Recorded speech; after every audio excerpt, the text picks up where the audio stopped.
In 1948, Glenn Thayer started a new radio station, WANE. He was an early mentor of mine. He taught me a lot, and he let me innovate. Oh, we had great fun covering news live, like very unusual then, especially for a little radio station.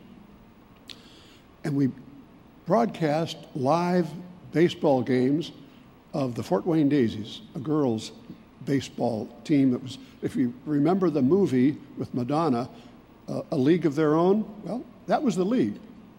It was a lot of fun. In 1949, I went on to WNOR Norfolk, Virginia, where we had fun covering the floating of the battleship Missouri that had run aground. There were no Martys in those days. I got my hands on a surplus Army tank transmitter, and we covered the event live from the bridge of the battleship Missouri. On January the 2nd, 1951, I arrived in LA without the pot or the window, and was lucky enough to get a job at NBC. I had the great pleasure of working at NBC Hollywood, Sunset and Vine, in those golden years of radio. I had the fun of working shows like The Bob Hope Show, whodunits like Dragnet, Nightbeat.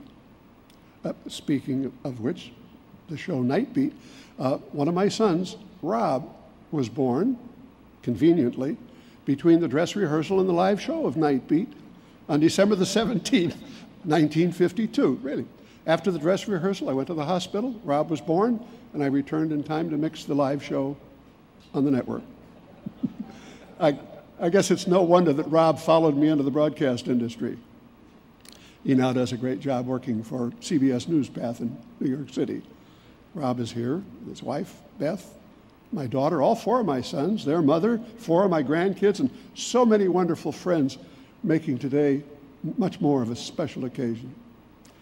It was Beth Hudson Schafer, Rob's lovely wife, who also works for CBS New York, who first suggested to Rob that maybe I should get some kind of an award just for attending 50 NAB conventions.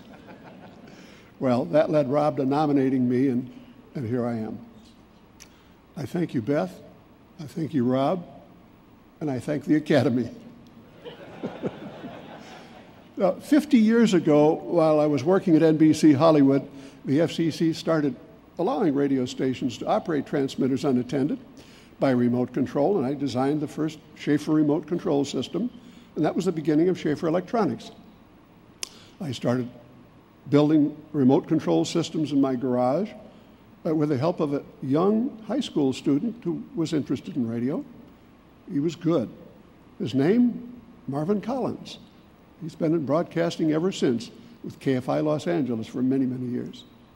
And, oh yes, in 1953, I attended my first NAB convention. Since then, I haven't missed a show. I was an exhibitor at a lot of them. And this week, as you know, I'm attending my 50th consecutive NAB convention. And in the early 1950s, we were building remote control systems. Prose Walker, a legend in the industry, then head of the engineering department for the NAB, asked if we install remote control systems in some 50 kilowatt and directional stations. We made the installations, and the NAB convinced the FCC to authorize remote control of all transmitters. In fact, that chapter in the NAB Engineering Handbook covering remote control that carries my name would not have been nearly as good without the assistance and editing of Prose Walker. He was a great mentor, and still today is a wonderful friend. I talked to Prose a few weeks ago. He was celebrating his 92nd birthday. He said if I could find anyone old enough to remember him, I should pass along his regards. But how did I get from there to being called the father of automation? Well, in 1956, Dexter Heyman owned radio station KGEE in Bakersfield, California. He invited me up for dinner one evening. He had an idea. He'd install a remote control system and control his transmitter from a telephone answering service.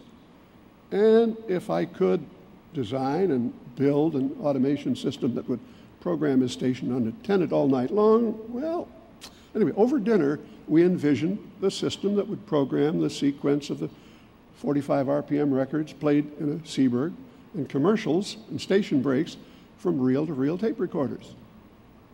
He asked me, how much would it cost? I guessed about $7,000. And this is the truth. He pulled out a checkbook and he wrote me a check for $7,000 and handed it to me. I said, but Dexter, what if I don't want to build it? He said, then don't cash the check. He asked me if I thought automation like this didn't sound like a great idea. I told him I wasn't sure. I'd go home and think about it. Well, the longer I carried that $7,000 check in my pocket, the better the idea sounded. And the first Schafer automation system was born. I built a second system and put it in a trailer and started hauling it around, demonstrating it to station owners and engineers. It's the only way to convince skeptics that automation worked. Ultimately, we had 3 motorhomes traveling the U.S. demonstrating automation systems. In fact, the first station where I demonstrated this system was at KDB Santa Barbara. And one of the owners, Jim Harford, was an accomplished engineer. Jim bought system number 2, installed it, and then joined me as chief engineer at Schafer Electronics.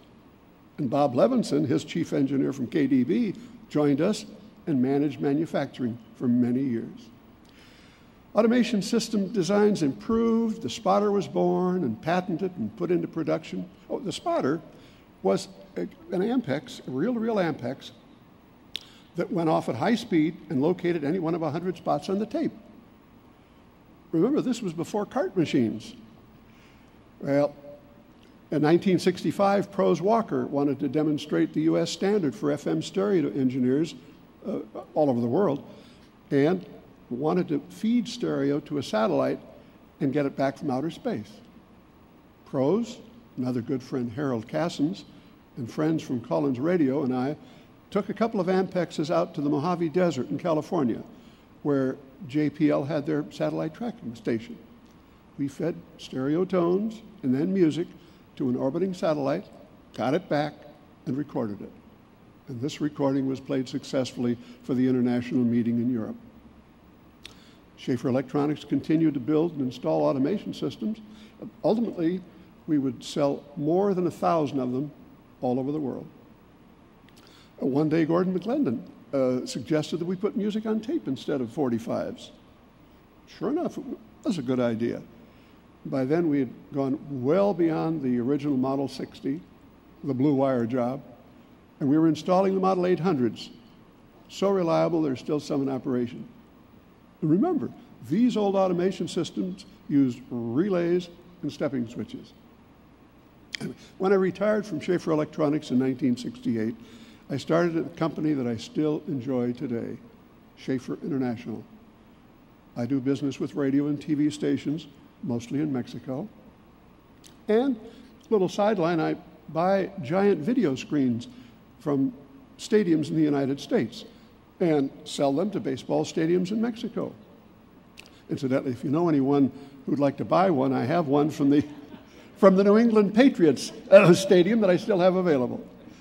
But now I run my company, Schafer International, from my home office in Bonita, California, San Diego area. My winter office is my motorhome parked on my beach in Mazatlan, Mexico, where I step out of the door into the sand that close to the high tide mark. Some of what I'm doing can be found on our website, schaferinternational.com, thanks to my webmaster, my son, Chris Schafer. Well, to say that these 60 years have flown by would be a masterpiece of understatement. Time flies when you're having fun. Thank you.